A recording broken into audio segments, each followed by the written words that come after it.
L'invité qu'on connaît déjà, Jacques-Christian Issou, et avec vous, on va aborder ces deux thématiques que je viens tout de suite d'annoncer, l'utilité des cours de vacances et aussi rendre visite à un parent proche pendant les vacances. Est-ce une bonne ou est-ce une mauvaise idée? On commence par les cours de vacances. Déjà, les vacances, c'est quoi? Pour commencer, on va dire simplement que les vacances, c'est une période de repos. Lorsque on dit que les enfants sont en vacances, c'est dit que par rapport aux activités académiques, les enfants sont au repos, tout simplement. D'accord. Les cours de vacances. Les cours de vacances, quand on parle de cours de vacances, ce n'est pas seulement la complémentarité ou bien les activités académiques qui tendent à renforcer une connaissance. C'est également des cours qui donnent une notion, une connaissance autre parfois que les connaissances académiques réglementaires ou régulières à l'enfant. Quand on parle de cours de vacances, donc, c'est tout ce que l'enfant peut faire pendant les vacances pour compléter ses connaissances ou pour se remettre à niveau. Nous pouvons distinguer trois catégories. Nous avons les cours de rattrapage que l'enfant peut faire pendant les vacances. On appelle ça cours de vacances. Ça veut dire que l'enfant qui a déjà évalué l'année scolaire, après les résultats, a constaté qu'il y a des matières dans lesquelles il va falloir qu'il se reprenne pour mieux se préparer pour la rentrée à venir. Donc, cet enfant-là cherchera à faire des cours pour rattraper ce qu'il n'avait pas bien compris pour pouvoir bien préparer l'année qui va suivre. Il y a également des cours de renforcement. Et bon, là, on ne rattrape pas, mais on renforce ses compétences pour sauter, pour bien sauter dans la nouvelle classe qu'on veut aller maintenant. Il y a des cours de remise à niveau aussi parfois, où c'est ça, rattrapage aussi, on constate que j'ai pas des choses et puis je me remets à niveau. Il y a des cours qui n'ont rien à voir avec ce qu'on a fait au cours de l'année scolaire, comme des jeunes qui vont par exemple pendant les vacances, donc pendant leur période de repos académique, aller par exemple dans les ateliers de menuiserie, de soudure, etc. pour avoir des cours pratiques et théoriques sur des métiers de l'artisanat. Il y a également certaines personnes, à cause de leur objectif professionnel, se disent, bon, pendant cette période de repos, il faut que j'aille me renforcer en anglais. Parce qu'en anglais, il faut que je complète ça, par exemple, pour que ce que je veux faire, je puisse quand même communiquer avec les gens qui parlent l'anglais. Et ça fait également des cours de vacances que ces gens sont en train d'aller avoir. Donc voilà les cours de vacances, comment je peux les définir. Donc quand on parle de cours de vacances, ce n'est pas seulement les cours de renforcement, ça va au-delà de ça. On peut également suivre des formations et ça également c'est des cours de vacances. Absolument. Comme vous l'avez donné un exemple, par exemple sur des cours en anglais ou encore sur des ateliers. Voilà. Pour les tout petits se former dans tel ou tel domaine. Donc tout ça c'est des cours de vacances. C'est bien ça. D'accord. Alors quelle est l'utilité de ces cours de vacances? Pourquoi en tant que parent je peux décider d'inscrire mon enfant à des cours de vacances? Voilà, l'utilité des cours de vacances se retrouve d'abord dans l'objectif que l'enfant s'est fixé et que le parent qui a bien suivi son enfant a déjà pour son enfant. C'est-à-dire que à la fin de l'année scolaire, et le parent et l'enfant, les deux ont déjà fait un bilan de l'année scolaire. C'est vrai que les résultats de l'année montrent déjà ce que l'enfant a pu gagner au cours de l'année scolaire, n'est-ce pas? Mais après le bilan, on se dit, mais avec ce que l'enfant a pu gagner, avec sa moyenne au premier trimestre, au deuxième trimestre. Donc, on voit tout ça, on se dit, ben là, cet enfant, il faut qu'on aille renforcer ses connaissances dans telle ou telle matière. Et là, les parents peuvent juger, trouver un professeur pour aider l'enfant là, peut-être à la maison seul. Ça aussi, c'est des cours de vacances pour pouvoir renforcer dans telle ou telle matière. Ou bien, on va se dire, ben, l'enfant là, il faut que je l'inscrive dans une école où on fait tel. Vous allez constater que généralement, depuis un certain moment, depuis 90, un peu avant, on a constaté dans notre pays, parce que ça n'existait pas avant, hein, période révolutionnaire, on n'avait pas ce phénomène-là. Alors, vous avez constaté que les écoles propose des cours de vacances et on dit on va faire seulement les matières pour les séries littéraires, par exemple, on peut dire qu'on va faire français, anglais et puis histoire géo. Les matières principales. Et mathématiques, pour les séries scientifiques, on dit on fait mathématiques, PCT et puis SVT.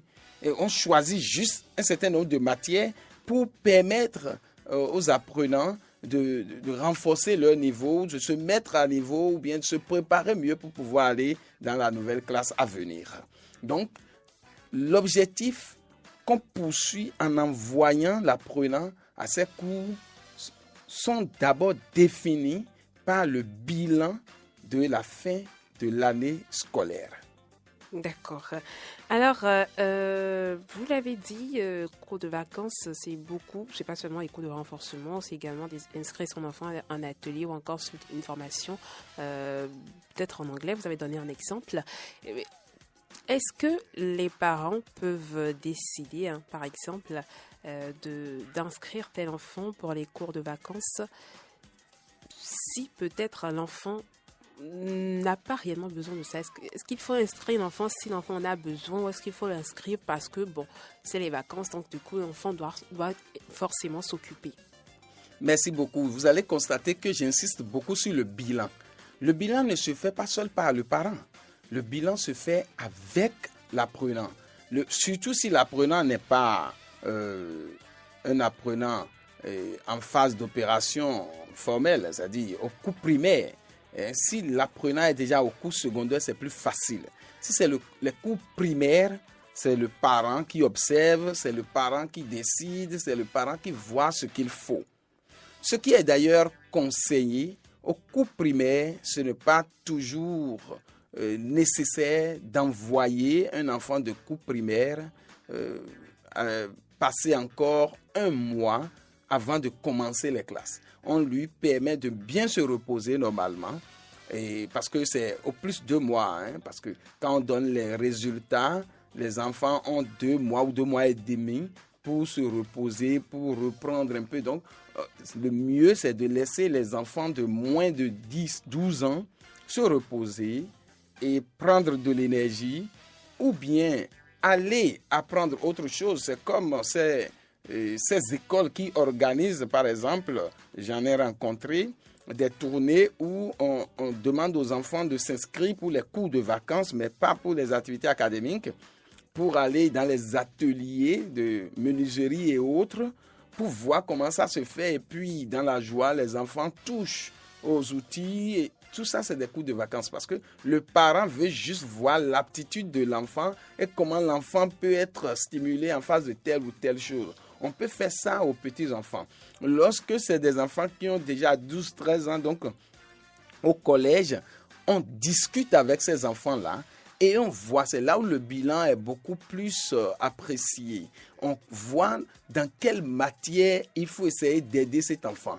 Mais il y a des enfants, je connais même quelqu'un, il fait la série C, il se dit, je veux être technicien en électricité et bâtiment, et pendant les vacances, 2 années du coup, on l'envoie, au lieu qu'il aille faire les cours de vacances en allant continuer les activités académiques pour renforcer, il a choisi librement et les parents l'ont aidé à avoir une structure de la place où il va pour travailler comme un apprenti réellement. Il va là-bas pendant les vacances et il prend les outils, il touche, il travaille réellement comme quelqu'un qui est inscrit pour apprendre ce métier-là.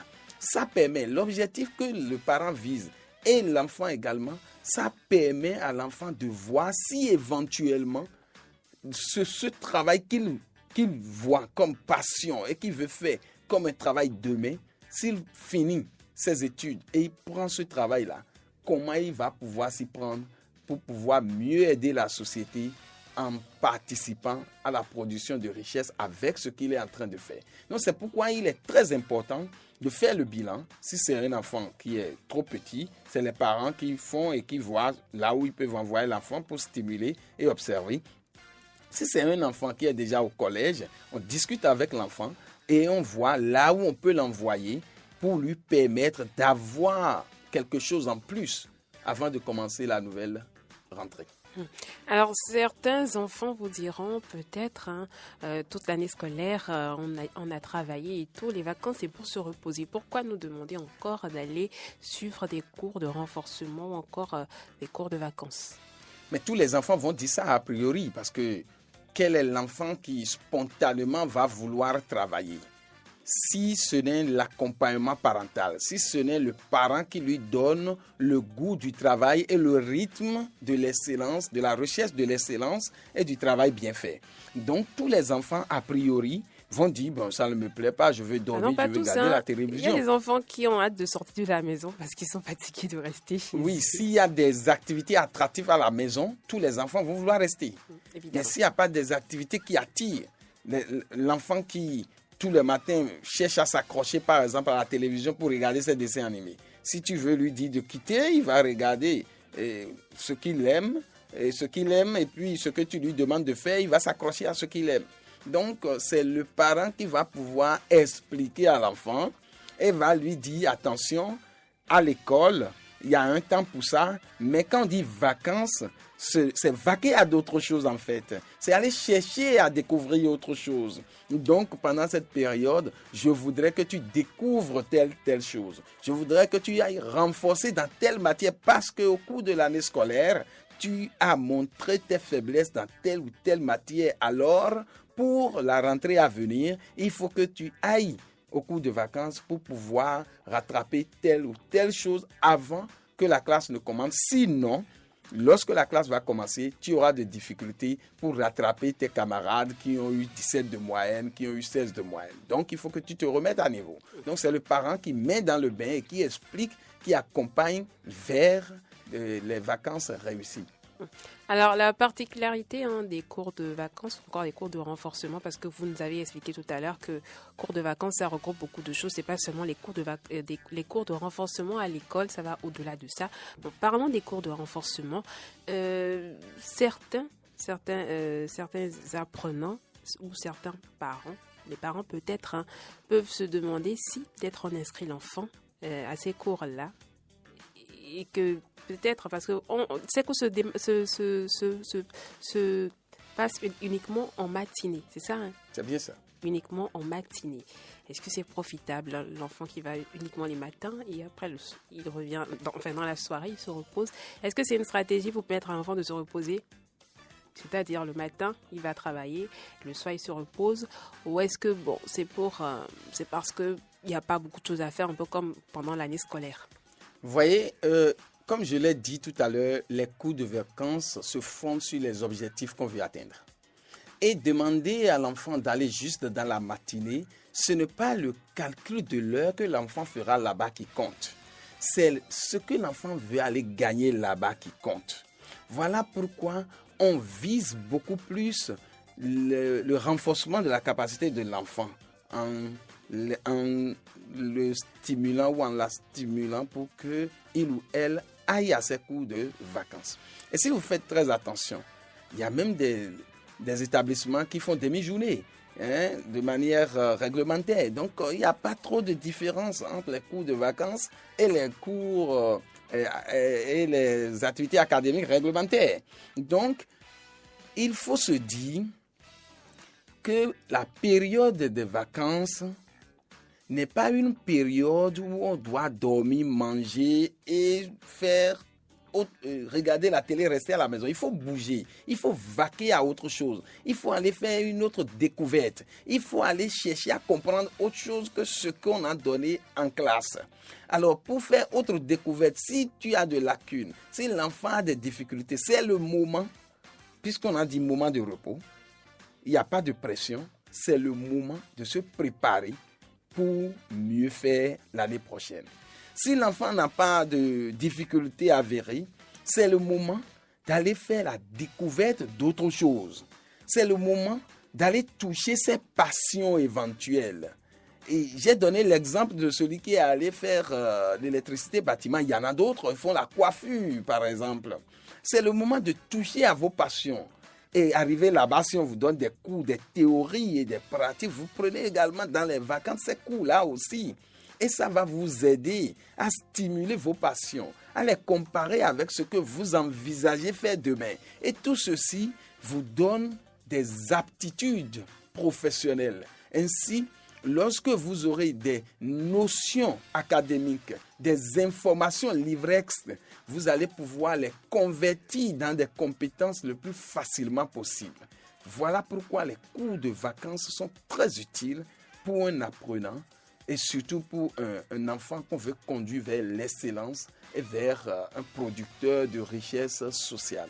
Et donc, vous recommandez aux parents d'inscrire leurs enfants pour des cours de vacances? Absolument. Cependant, il faut faire d'abord le bilan. Et il faut savoir pourquoi je l'inscris dans tel établissement ou bien pourquoi je l'inscris pour telle activité de vacances. D'accord. C'est à base du bilan et des objectifs qu'on a déjà fixés pour son enfant qu'on l'inscrit. On ne l'inscrit pas parce qu'on ne veut pas qu'il reste à la maison. On dit, bon, s'il sort maintenant, il ne va plus jouer pour m'embêter. S'il va là-bas, on ne va plus m'appeler parce que je ne suis pas à la maison. Il est seul à la maison et puis le voisin ne peut pas garder. Donc, je le mets au cours de vacances. Non, ça, ce n'est pas profitable à l'enfant ni aux parents. Certains parents peuvent vous dire qu'il n'y a pas vraiment, je vais parler de sérieux, mais quand même, il n'y a pas, contrairement aux cours pendant l'année scolaire, quand on prend par exemple les cours de renforcement qu'on donne pendant les vacances, il n'y a pas assez de rigueur dans certains établissements. Parce que je ne vais pas mettre tout le monde dans le même panier. Merci d'avoir souligné certains. Ça veut dire que l'objectif premier, c'est qu'il y ait de rigueur, pour que les apprenants qui sont venus puissent avoir quelque chose en plus pour se mettre à niveau avant la reprise des activités académiques, n'est-ce pas? Oui. Donc, là où il n'y a pas de rigueur, alors c'est des établissements qui n'ont pas encore ce qu'il faut. Donc, c'est le parent qui va dire, là-bas, il n'y a pas de rigueur. Et il choisit en toute connaissance de cause. Sinon, il a voulu juste distraire son agent et distraire son enfant. D'accord. On va faire un petit résumé de tout ce qu'on a dit, monsieur Ouesso, avant de passer à la deuxième partie. On a parlé de l'utilité des cours de vacances. Qu'est-ce qu'on peut retenir? On peut retenir que les cours de vacances sont utiles pour l'apprenant qui veut atteindre l'excellence. Et pendant les vacances, certes, les vacances sont c'est une période de repos. La période des vacances, cependant, ce repos n'est pas manger et coucher. C'est vaquer à autre chose, aller faire la découverte d'autres choses, aller renforcer ses capacités, aller d'abord faire le bilan de ce qui te manque et aller chercher. À vous, vous suivez en marquant dans la nouvelle dimension avec mon invité Jacques-Christian Ouesso. Eh bien, on parle de l'utilité des cours de vacances. On en a parlé dans la première partie, Et pour cette deuxième partie, eh bien, on va toujours parler des vacances, mais parler d'un autre aspect. Voilà. Quand on est en vacances, c'est une habitude qu'on a depuis toujours. Eh bien, papa et maman ont envie d'envoyer les enfants chez la tante ou encore chez l'oncle ou encore chez la grand-mère ou un parent proche pour permettre à l'enfant peut-être de changer de milieu. Et c'est une habitude qu'on a. Et la question qu'on se pose également, c'est de savoir si, eh bien, rendre visite à un parent proche pendant les vacances, est-ce une bonne ou une mauvaise idée? Monsieur Ouesso, je vous retourne la question. Déjà, pour commencer, rendre visite à un parent proche pendant les vacances, est-ce que c'est quelque chose que vous pouvez conseiller? Est-ce une bonne chose? Il est très difficile de répondre par oui ou non. Très difficile de dire que c'est une bonne chose comme c'est une mauvaise. Mais ce qu'il faut savoir, c'est qu'il est très bon que les enfants fassent de nouvelles découvertes. Nous avons dit tout à l'heure que pendant la période des vacances, il faut que l'enfant aille vers autre chose. Il faut que l'enfant découvre autre chose que ce qu'il ou elle a découvert pendant l'année scolaire, n'est-ce pas? Aller visiter les parents, rester un peu avec les parents, c'est ce qui est normal, c'est ce qui doit être conseillé. Parce que pendant les vacances, il serait très bien que le grand-père ou la grand-mère qui est au village ait l'opportunité de voir ses petits-enfants et de leur montrer comment ça se passe au village. Et je pense que c'est ce qui se faisait. Et c'est ce que tout le monde aurait souhaité avoir. Cependant, il y a des circonstances qui font que aller faire ces visites deviennent problématiques. Et je ne peux pas tout dire ici sur ce plateau, mais chaque parent aujourd'hui, hier, enfant, c'est ce qui l'a motivé à ne plus vouloir envoyer ses enfants en vacances au village ou à continuer d'envoyer ses enfants au village. Le tout dépend de l'attachement que nous avons eu et ceci facilite notre élan de continuer par aller vers nos parents et par faire la découverte de ce que nous devons normalement découvrir pour mieux nous connaître, ou bien de fuir carrément comme certaines personnes le disent.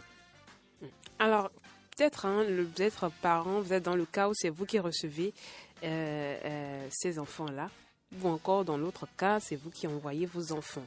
Prenons l'exemple du parent qui reçoit peut-être ses neveux, d'accord, ses neveux à la maison, qui les reçoit.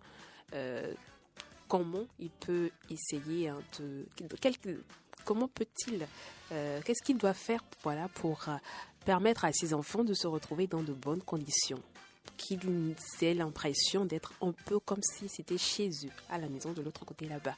Quel accueil devrait-on accueillir à ces enfants-là qui viennent nous rendre visite chez nous? Je dirais que le tout dépend de l'histoire de cette personne. Lorsque vous avez eu la chance de rester avec des parents ou de rester dans un village où pendant les vacances, vous vous retrouvez avec les amis et les gens qui ont votre âge et vous avez eu la chance de marauder en temps moderne, vous avez eu la chance de passer par les champs d'autrui et on vous a pourchassé ensemble et vous avez eu la chance de courir ensemble et de défier les gens au village et ceci devient pour vous objet de plaisir et de jeu et vous avez vécu tout ça et vous vous retrouvez à la place d'un parent, facilement vous allez vous dire, il faut que je permette à mes enfants de découvrir la joie de rester ensemble avec les cousins, cousines et autres, amis de même âge, pour que nous puissions quand même aller faire ce qui est interdit. Parce qu'à cet âge, la folie serait de ne pas faire folie, dit-on souvent. Donc, laissez les enfants faire ces folies-là et en tirer peut-être des leçons pour mieux se faire. Si vous avez eu l'habitude, si vous avez eu la chance de goûter à ça, vous allez pouvoir permettre à vos enfants d'en faire et vous aurez des limites, vous allez pouvoir tracer des limites et au retour, vous aurez les mots justes pour leur dire ce qu'il faut faire, ce qu'ils ont fait qui n'est pas bien, ils vont certainement vous raconter et vous allez pouvoir leur dire ce qu'il faut faire désormais. Donc, si vous n'avez pas eu la chance de le faire, forcément, vous allez donner ce que vous avez reçu. Cependant, que vous ayez la chance de le faire ou non, vous devez vous préparer pour accueillir. Comment est-ce qu'on se prépare pour accueillir les vacanciers? La première chose, c'est de se demander qu'est-ce que je peux leur offrir. Parce qu'un vacancier que vous voulez accueillir, c'est peut-être des gens qui sont restés en ville ou peut-être des gens qui sont restés au village et que vous êtes leur référence. Alors, ce que vous allez leur donner, le comportement que vous allez avoir envers eux sera ce qu'on appelle des marqueurs somatiques. Ça va les marquer d'une manière ou d'une autre. Et après la période des vacances, ils vont prendre ça comme repère. Alors, si c'est un bien, ça va leur donner de sécurité. Ça veut dire qu'ils vont se dire, je vais faire comme telle personne. Par contre, si c'est un mal, ils vont dire, attention, il faut fuir de tels genres de comportements. Donc, vous devez vous préparer et vous demander ce que vous voulez offrir. Sur le plan nourriture, sur le plan éducatif, sur le plan collaboration avec les enfants, vos propres enfants, et eux, vous devez préparer tout ça. Et lorsqu'ils vont venir, vous allez leur montrer le planning qui est déjà proposé. Et dans ce planning-là, c'est sûr qu'ils vont passer de très bonnes périodes de vacances avec vous. Alors, une question qui m'a échappé tout à l'heure, mais je vais quand même vous la poser. Tout à l'heure, je disais que vous la voyez peut-être c'est peut-être l'oncle qui peut-être doit recevoir son neveu ou la tante ou encore les grands-parents. Est-ce que c'est uniquement la famille? Est-ce qu'on peut peut-être, si j'ai un ami, monsieur Rousseau, qui est peut-être mon ami, je décide de lui confier mes enfants pendant les vacances? Absolument. Ce n'est pas uniquement la famille. C'est toute personne qu'on prend comme repère et qu'on se dit, avec telle personne, mon enfant peut avoir quelques bribes d'attitude qui pourront l'aider dans son éducation, dans son évolution. Et donc, ça peut être collègue de travail, ça peut être ami de quartier, mais bon, parce que cet ami s'est déplacé, n'est plus dans votre quartier, et désormais, l'ami est peut-être dans une autre ville, et vous allez vous dire, mon enfant qui va se déplacer pour aller dans telle ville, il verra d'autres comportements, d'autres attitudes, mais auprès de cet ami-là que je connais et que j'apprécie, donc ceci peut aider. Cependant, si vous n'appréciez pas, si vous ne connaissez pas, on ne fait pas d'erreur. Parce que nous avons reçu des cas où l'enfant qui avait un très bon comportement, qui n'avait pas de relation douteuse avec le sexe contraire, juste pendant la période de vacances, est allé prendre des attitudes, des comportements qui ne donnent pas une bonne moralité quand on regarde l'éducation qu'il a reçue et ce qu'il a ramené. Franchement, c'est de la désolation. Donc, il faut faire très attention et voir clairement là où on veut envoyer l'enfant, les comportements qui sont menés, l'attitude de la personne et ce que vous attendez de votre enfant là-bas.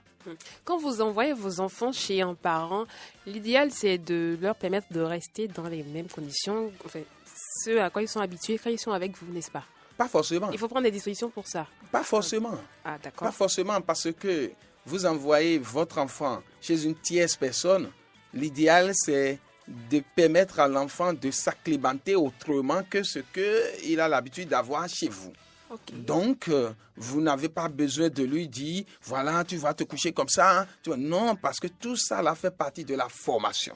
Et quand vous voulez permettre à votre enfant, par exemple, de savoir se comporter quand il fait frais, et vous êtes peut-être dans une ville où on ne sent pas trop la fraîcheur, vous l'envoyez quelque part où on sent la fraîcheur, vous devez laisser l'enfant prendre cette disposition là-bas et se mettre dans les conditions pendant cette période de vacances. Comme ça, à la fin de la période, l'enfant pourra faire un très bon bilan de cette période et garder ce qu'il faut garder de cette période. Je vais donner l'exemple simplement. Pendant un temps dans notre pays, ce déplacement se faisait et il y a des gens qui étaient à Akpakpa-Dodoma, je connaissais, vous savez, Akpakpa-Dodoma, dans cette période-là, le vent passait très bien parce que la mer était vraiment, il n'y avait pas beaucoup de maisons. Et arrivé là-bas, la nuit, le bruit de la mer donne autre chose que la personne qui est à Squagbeto, par exemple, où il y a des motos, de voitures qui passent. Et c'est ça que les enfants ont gardé. Le bruit de la mer la nuit, quand tu te lèves le matin jusqu'où il faut aller acheter pour manger, par exemple, ce n'est pas la même chose que... nous sommes dans la même ville, hein, mais les quartiers étant animés différemment, ce qui se passe là-bas, il y a eu des leçons, il y a eu des comportements que l'enfant a gardés. Arrivé de ce côté, ceci a participer à la formation de cet enfant-là pour que l'enfant puisse grandir. Donc, l'enfant n'a pas forcément besoin d'aller dans une autre ville ou dans un autre pays. Même le simple fait de changer de quartier, ça peut se faire. Absolument. Selon vos moyens, vos connaissances et les objectifs que vous fixez, vous pouvez le faire. Il y a des gens qui envoient en Europe pendant la période de vacances. Il y a des gens que vous êtes au sud du Bénin, vous envoyez au nord du Bénin. Si vous êtes au centre, vous envoyez au nord ou au sud, à l'est ou à l'ouest. Donc, là où vous connaissez quelqu'un, donc vous devez connaître quelqu'un. Vous devez apprécier la personne, vous devez apprécier un certain nombre de comportements de cette personne et vous allez vouloir que votre enfant maintenant puisse gagner au moins quelque chose sur cette personne en l'envoyant. Et si l'enfant revient, vous allez faire le bilan puisque entre-temps, vous avez préparé ce départ, ce déplacement-là avec votre enfant avant de l'envoyer. Il y a quand même des parents qui ont cette réticence-là, qui ne veulent pas accueillir les enfants d'autrui, parce que même quand c'est de la même famille, hein, parce que bon, on se dit que l'enfant va venir peut-être avec d'autres habitudes, on n'a pas envie. Il y a des enfants, excusez-moi, hein, qui ont tendance à amener leurs parents à dire des choses qu'ils ne devraient pas dire. parce que peut-être l'enfant se retrouve chez son oncle ou sa tante, adopte le comportement qu'il ne faut pas. L'oncle ou la tante décide de réagir. Après, bon, l'enfant va peut-être aller rapporter ça à ses parents et créer, on a vu des enfants comme ça qui ont créé des mésententes parce qu'ils sont allés en vacances chez telle ou telle personne. Comment éviter tout ça? Vous voyez déjà que le style de parent joue. Parce que c'est le style de parent qui joue beaucoup plus sur le comportement de l'enfant. Si déjà le parent a un style qui permet à son enfant d'avoir ce comportement, l'autre qui cherche à envoyer son enfant en vacances là est en erreur si ce n'est pas le style qu'il veut pour son enfant. Voilà pourquoi j'ai dit au départ qu'il faut savoir là où il faut envoyer l'enfant. Il faut apprécier les comportements, le style qu'ils adoptent dans leur foyer pour se dire mon enfant ira chercher quelque chose de bien là-bas. Mais si c'est un style qui ne vous plaît pas, ne vous hasardez pas à dire que vous irez là-bas. Si éventuellement c'est un style qui vous plaît, et la personne dit, moi je veux recevoir personne, je ne suis pas apte à recevoir, alors il ne faut pas forcer. Parce que tout le monde ne reçoit pas. Il y a certaines personnes, de par leur histoire, ils n'aiment pas prendre d'autres personnes. Parce qu'une autre personne qui rentre dans leur chambre change le conditionnement et de leur enfant et d'eux-mêmes, de telle sorte qu'ils ne se sentent pas à l'aise. Si éventuellement ils n'ont pas une chambre d'amis, où l'enfant peut rester loin de leur cocon familial qu'ils ont créé pour eux-mêmes, alors ils ne vont pas vous accepter. Parce que leur histoire ne leur permet pas d'accepter quelqu'un à côté. Il y a également certains enfants qui ont du mal à gérer le changement. Quand l'enfant change de milieu, par exemple, difficilement il arrive à dormir la nuit. Comment on peut gérer ça? C'est d'ailleurs pourquoi il faut envoyer les enfants en vacances. Oui, parce que si vous constatez que votre enfant, quand il change de milieu, il se sent plus bien, il serait très bien de l'aider à essayer d'apprendre à changer de milieu. Parce que nous ne sommes pas appelés à rester au même endroit, entre nos quatre murs. Non. Les circonstances professionnelles peuvent l'amener à se déplacer. Et si, entre-temps, le parent n'avait pas donné l'opportunité à cet enfant d'apprendre à se coucher, par exemple, à même le sol, et lorsque cet enfant aura peut-être un travail dans un village où il va lui falloir rester au moins 1 mois, 2 mois avant d'aménager pour se faire un cadre confortable, il risque de ne pas y aller. Il risque de dire, mais je n'irai pas là-bas. Lorsqu'on va l'affecter dans un lieu où il n'y a pas de courant, de l'électricité pour qu'il puisse avoir la télévision et tout à sa disposition, il risque de dire, je n'irai pas si entre-temps, il n'a pas appris à rester avec les lampes, torches et autres pour pouvoir passer la nuit. Il ne peut pas rester dans la nuit. Et c'est d'ailleurs pourquoi, pendant les vacances, au-delà du renforcement de capacité et tout, on essaie d'envoyer les enfants dans un autre milieu de vie. Cependant, aujourd'hui, il est très difficile d'avoir des milieux adéquats pour accueillir. Mais nous allons toujours demander à ce que ça soit toujours là pour accueillir. D'accord. Alors, quand les enfants vont en vacances, c'est aussi bien pour les parents parfois, vous savez. Je me pose la question. Si, quand les enfants vont en vacances, c'est aussi bien pour les parents. Bien sûr, quand les enfants vont en vacances, les parents se sentent un peu relax. Surtout quand c'est des petits-enfants. Si c'est des grands-enfants, ça ne gêne rien. Le parent ne sent pas du tout. Par contre, si l'enfant n'a pas encore 11 ans, 12 ans, et c'est moins de 10 ans, ah oui, le parent se sent un peu relax. Si le parent est conscient de ce qu'il veut donner à son enfant. Dans le cas contraire, le parent ne se sent pas relax. Au contraire, il est attaché, ou si c'est la maman, elle est attachée. Tous les jours, elle sera en train d'appeler l'enfant. Tu as mangé. Et ceci indispose la famille d'accueil. Parce que ce n'est pas bien que tu puisses envoyer ton enfant s'acclimater pour apprendre d'autres comportements. Et 5 minutes, 15 minutes, tu vas appeler ou tu vas écrire pour dire comment tu vas, est-ce que tu as dormi. Si c'est l'enfant qui veut qu'on appelle ses parents. On essaie de lui dire, tu y vas pour telle chose. Et tu y restes. Après, on fera le bilan. C'est pourquoi c'est très important d'expliquer le pourquoi. Mais si tu n'as pas expliqué le pourquoi du déplacement, l'enfant peut t'appeler. L'enfant peut croire que c'est parce que c'est vacances, il faut faire vacances. Non, ce n'est pas parce que c'est période de repos, il faut aller ailleurs. Non, tu vas là-bas parce que tu veux gagner de tel et tel comportement. Et là, je ne dois pas embrouiller ça en t'appelant. Et là, je dois comprendre ce que je suis en train de faire en tant que parent. Et j'insiste, le style de parent joue beaucoup sur la gestion de la période des vacances avec les enfants. Et les parents qui décident de ne pas laisser leurs enfants aller en vacances et préfèrent les garder à la maison chez eux parce qu'ils estiment qu'ils sont mieux placés pour s'occuper de leurs propres enfants ou encore parce qu'ils n'ont pas envie de perturber leurs enfants dans leurs habitudes et tout. Qu'est-ce que vous pouvez dire à ces parents-là? C'est un choix assumé de ces parents-là. Vous allez constater, il y en a beaucoup aujourd'hui, ils vont te dire tout de suite qu'arrivé là-bas, l'enfant va avoir d'autres comportements qui ne seront pas compatibles à ce que je donne comme éducation. Donc, je ne veux pas que mon enfant aille quelque part, je garde mon enfant. D'accord. Ou bien la manière dont je fais coucher mon enfant, l'autre ne va pas pouvoir respecter. Donc, la couchette de mon enfant est très importante. Mon enfant est mieux. Ils vont vous donner des arguments, c'est vrai, on en voit. Et puis, l'enfant revient avec des maladies. Et là, on va dire, bon, non, je garde mon enfant pour que l'enfant ne me revienne pas avec des maladies ou bien des comportements désobligeants. Donc, je garde mon enfant. Il n'y a pas de vacances où on se déplace, mais on va au cours de vacances, c'est-à-dire on va faire des activités autres que les activités académiques. Et quand la rentrée commence, et la routine, chaque année, on continue. Et si vous voyez ces enfants-là à l'âge adulte, qu'est-ce qui se passe? Peut-être que l'enfant a trouvé un travail comme ce que j'ai rencontré la dernière fois. On lui a demandé de juste parler la langue vernaculaire de ses parents. Elle est Goum, elle ne peut pas parler Goum, c'est français. Alors que le travail qui doit être fait, c'est dans l'Ouémé. Il faut savoir parler Goum pour pouvoir bien discuter sur le terrain. C'est un travail de terrain. L'enfant ne peut pas et c'est ça qui a fait qu'on n'a pas retenu cet enfant-là.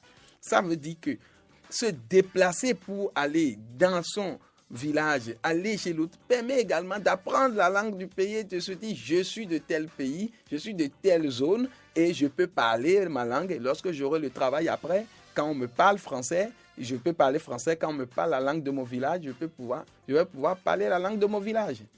D'accord. Alors, recevoir l'enfant d'autrui, enfin, je ne vais pas dire d'autrui, mais bon, l'enfant de votre cousine, par exemple, l'enfant de votre soeur ou de votre frère chez vous, que vous allez accueillir pendant un certain nombre de temps, c'est également une grande responsabilité. Il faut le dire aussi. Et celui qui reçoit, le parent qui reçoit les enfants doit également être vraiment... Non seulement c'est vrai qu'il a certainement ses propres enfants sur qui il veille déjà, mais quand c'est l'enfant d'une autre personne, il faut encore redoubler vraiment d'efforts en ce qui concerne la surveillance. C'est délicat et c'est une grande responsabilité, n'est-ce pas? C'est vraiment une grande responsabilité et c'est parce qu'aujourd'hui la responsabilité parentale est accrue que beaucoup n'aiment plus envoyer les enfants chez d'autres personnes. Parce que chaque parent s'essaie aujourd'hui à une parentalité positive. Et quand on regarde l'autre là-bas, on se dit le style qui est adopté là-bas ne me plaît pas, donc mon enfant ne va pas bouger. Et c'est pourquoi beaucoup n'envoient plus d'enfants en vacances aujourd'hui. Cependant, il faut encourager encore qu'on accepte prendre des enfants. Il faut encourager que les enfants aillent s'essayer à d'autres types de parents pour comprendre qu'il n'y a pas seulement les parents qui ont le profil de ses propres parents. C'est très important. Aujourd'hui, nous avons des enfants qui sont parfois catégoriques, ou c'est blanc ou c'est noir. Simplement parce que ces enfants n'ont pas été habitués à d'autres types de parents. Alors qu'il y a beaucoup de parents. Il y a divers profils parentaux. Et si c'est seulement vos parents que vous avez côtoyés jusqu'à avoir 18 ans, lorsque vous allez voir l'autre avoir des comportements que vous n'avez jamais vus, mais vous risquez de ne pas accepter, de ne pas être tolérant, de ne même plus continuer si vous êtes dans une collaboration professionnelle. Donc, nous devons vraiment exhorter, d'ailleurs, j'allais dire, que l'habitude d'accueillir pendant les vacances revienne. Parce qu'on peut accueillir et l'enfant, pour faire les cours de renforcement, fera les cours de renforcement chez l'autre personne. Cependant, comment est-ce qu'on peut accueillir pour être à l'aise? La première chose, je l'ai dit tout à l'heure, c'est de faire un planning pour les vacances. C'est de dire, je veux accueillir 2 ou je veux accueillir une personne. De savoir que les conditions de vie qu'on va donner à ces enfants, on veut donner à la personne qu'on veut accueillir. Et de savoir déjà comment ces enfants se comportent. Parce que là, c'est un parent positif qui parle. Donc, il sait que ces enfants ont tel comportement. Et il veut accueillir l'enfant de telle personne. Il prépare avec ses enfants. Nous allons accueillir votre cousin, votre cousine, tel. Et vous allez faire tel. Pendant la période de vacances, le premier jour, voilà ce qu'il y a à faire. Le deuxième jour, voilà ce qu'il y a à faire. Le troisième, est-ce que c'est bon pour vous? Tout ceci se prépare avec les enfants ici d'abord. Si les enfants ne sont pas en âge de collaborer, le parent prépare ça. Et lorsque les autres vont venir, on leur dit, voilà le programme de vacances. Donc, voilà comment vous vous levez le matin, il y a tâches domestiques, il y a ci, il y a ça. Et vous observez, vous suivez, vous évaluez. À la fin des vacances, chacun est content de part et d'autre. Ce que l'autre a gagné, il dira. Ce que vous avez observé, vous allez dire. Et c'est très bien, ça se passe excellemment bien. Cependant, si ce n'est pas préparé, si le parent qui accueille n'est pas un parent positif, alors ça, le tout peut partir en vrille. Et on voit les déviances qui sont collectées. Monsieur Issou, votre mot de la fin. Pour conclure, je dirais simplement que la période des vacances est une période où on doit aller chercher à faire de nouvelles découvertes. Ou c'est sur le plan académique toujours, où on va faire des cours de renforcement ou des cours de rattrapage et ainsi de suite pour se préparer pour la nouvelle année qui viendra. Ou bien c'est aller faire la découverte de ses passions. Si vous êtes passionné de quelque chose, vous allez à ces cours-là, vous allez dans ces ateliers pour apprendre ça pendant ce laps de temps. Ou bien vous allez visiter votre village pour rencontrer d'autres personnes, manger autre nourriture et voir ce qui se passe dans la maison de l'autre et avoir d'autres comportements qui vont participer à votre éducation et à votre développement. Merci à vous, Monsieur Issou. Passer les vacances chez un membre de la famille, bonne ou mauvaise idée? Eh bien, c'est la thématique qu'on a abordée en deuxième partie. Et en première partie, l'utilité des cours de vacances. Tout n'a pas été dit, mais je suis sûre que l'essentiel a été dit. Merci à vous, Monsieur.